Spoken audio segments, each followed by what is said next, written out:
French mathematician Blaise Pascal once said, "I have discovered that all the unhappiness of men arises from one single fact, that they cannot stay quietly in their own chamber." So what do? Pascal says, we fill our lives with diversions so that we can distract ourselves from our feeble and mortal condition.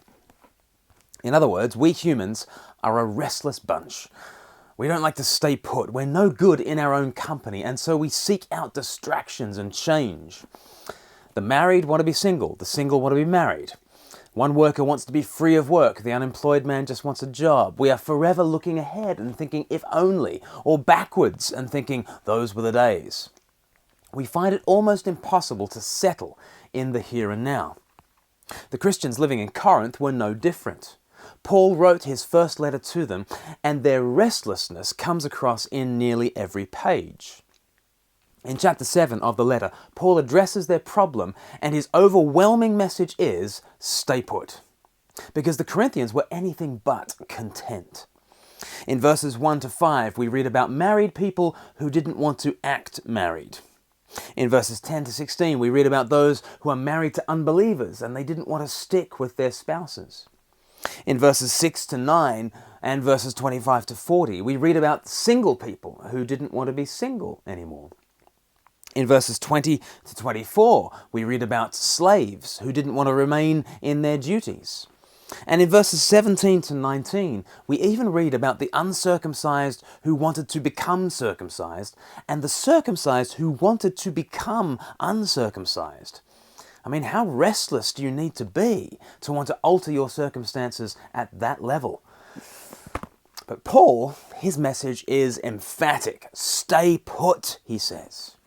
It's not a hard and fast rule, this stay put. There are many examples within this chapter of people who change their life circumstances. So you could look at verse 21 or 36 later and see that there are some occasions when people are to move on, or at least they are free to move on.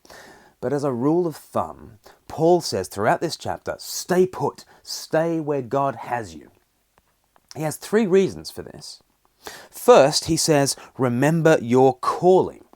So verse 17, each one should retain the place in life that the Lord assigned to them and to which God has called them. Paul mentions this calling point again and again, verse 17, verse 20, verse 24. He says that God has called us into fellowship with his Son, Jesus. In fact, that's how the letter began. Chapter 1, verse 9. There's a great call. The Father Almighty says, I want to call you into fellowship with my Son. And we have heard that call from so many different backgrounds in so many different circumstances. Therefore, our life situation is not the point. Fellowship with Jesus is the point, and we can have that while we're married or single, slave or free, circumcised or uncircumcised. If we're not content in Christ, then getting married or divorced or changing jobs or anything else won't solve that fundamental problem. There's nothing in our circumstances that we need to change. We are to flee from sin, but not flee from our situation. The second reason why we should stay put as a rule is mission. So the first reason is God's called us. The second reason is mission. As we build up a witness in one station in life, we can have a tremendous impact on those around us. Think of verse 16, where Christian spouses are called to stick at it with their non-Christian partners. When you stay put, you can make the most of that missionary situation.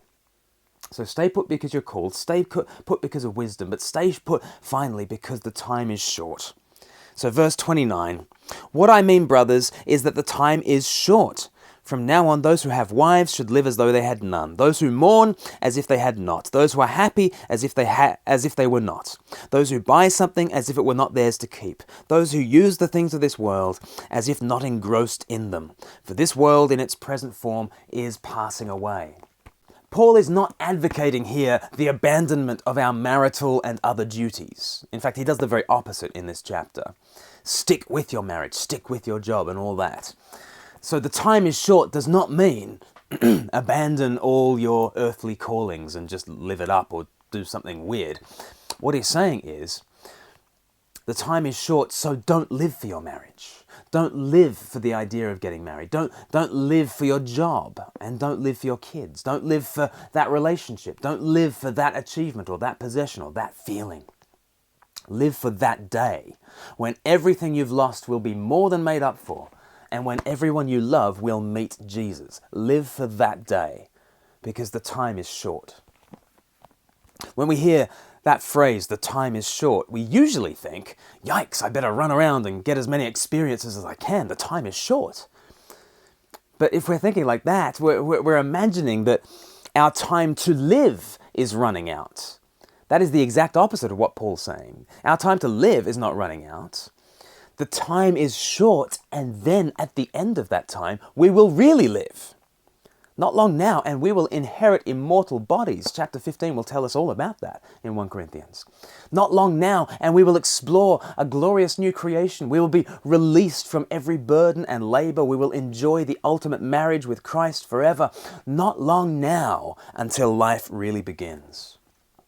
The time in which we are asked to stick at that difficult job, that difficult marriage, that difficult singleness, that time is short, relatively speaking. Are you restless in your work, in your home, in your marriage, in your singleness? Do you peer over the fence and just long for somebody else's circumstances? Do you think you'll be happy if only you have that job, that relationship, that set of circumstances? Those things will never satisfy. As we fight for contentment in Christ, it may be that the Lord will bring us out of our current life circumstances, and it's not wrong to pray that the Lord would indeed do that. Pray that He'll take you out of circumstances if you are finding them very difficult right now. Maybe He will take you out of the circumstances, and that would be great, but that is not our hope. Instead, we seek to know Jesus in the place where we are. We seek to witness to Him in the here and now. And we take heart. The time is short. Soon and very soon, we are going to see the Lord.